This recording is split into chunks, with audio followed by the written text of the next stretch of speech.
एक दुर्घटना पहलगाम की भी हुई, हमला हुआ सीमा पार के आतंकियों के द्वारा, 26 भारतीय नागरिकों की उनका धर्म पूछकर हत्या की। लेकिन उसके चलते सारे देश में प्रचंड दुख और क्रोध की लहर पैदा हुई। पूरी तैयारी करके सरकार ने, हमारी सेना ने उसका बहुत पुरजोर उत्तर दिया। सारे प्रकरण में हमारी नेतृत्व की दृढ़ता, हमारी सेना का शौर्य, कौशल्य और समाज की एकता और दृढ़ता का एक उत्तम चित्र प्रस्थापित हुआ। और यह भी वह घटना हमको सिखा गई कि यद्यपि हम सबके प्रति मित्रभाव रखते हैं और रखेंगे, फिर भी अपने सुरक्षा के विषय में हमको अधिकाधिक सजग रहना पड़ेगा, समर्थ बनना पड़ेगा। क्योंकि इस घटना के बाद दुनिया में विभिन्न देशों ने अपनी अपनी जो भूमिका ली, उसमें हमारी ये भी ध्यान में आया कि हमारे मित्र कौन कौन है और कहां तक है। देश के अंदर भी अशांति फैलाने वाले असंवैधानिक उग्रवादी या संविधान विरोधी कहिए उग्रवादी नक्सली आंदोलन पर शासन और प्रशासन की दृढ़ कार्रवाई भी हुई।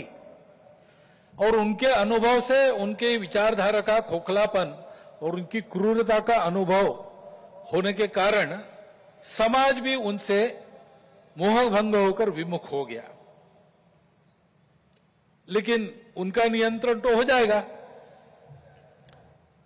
परंतु अब ये उस क्षेत्र में एक बड़ी जो बाधा थी वो दूर होने के बाद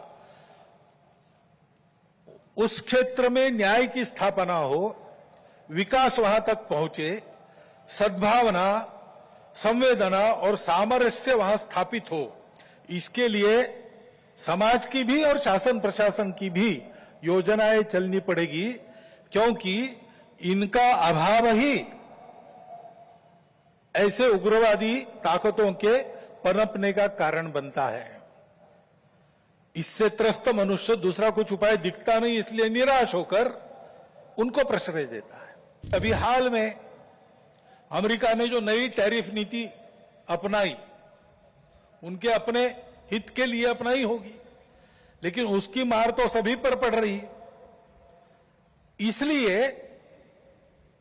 ये सारा परिदृश्य अथवा ये सारी प्रचलित पद्धति, उस पर हम निर्भर हो जाए ऐसी नहीं है। विश्व का जीवन परस्पर निर्भरता से ही चलता है। राष्ट्रों में आपस में सब प्रकार के संबंध होने पड़ते हैं। अकेला राष्ट्र अलगाव में, आइसोलेशन में जी नहीं सकता। परंतु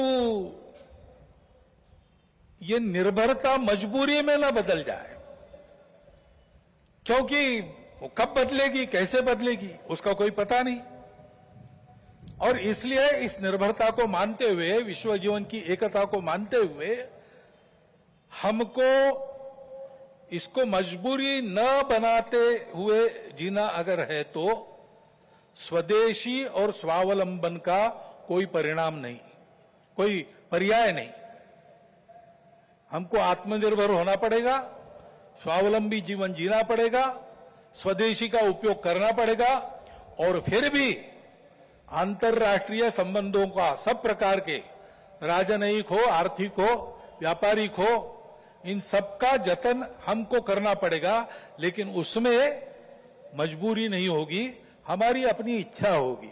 अभी हाल में ही जो खबरें पिछले 1-2 साल से चल रही है, प्रत्यक्ष हम देख रहे हिमालय के क्षेत्र में कैसे चल रहा है। वर्षा का अनियमित होना तो सर्वदूर है, प्रकृति के प्रकोप भी बढ़ गए हैं, भूस्खलन होता है, अप्रत्याशित वर्षा होती है, हिमनदियां सूख रही है। ऐसे परिणाम गत 3-4 वर्षों में तीव्र होते चले जा रहे हैं।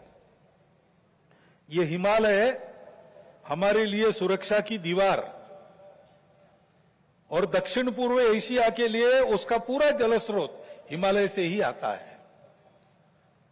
अगर प्रचलित विकास की पद्धति में से इन सारी बातों को और प्रोत्साहन मिलता होने के लिए तो उस नीति का हमको पुनर्विचार करना पड़ेगा, क्योंकि हिमालय की आज की अवस्था एक खतरे की घंटी बजा रही है।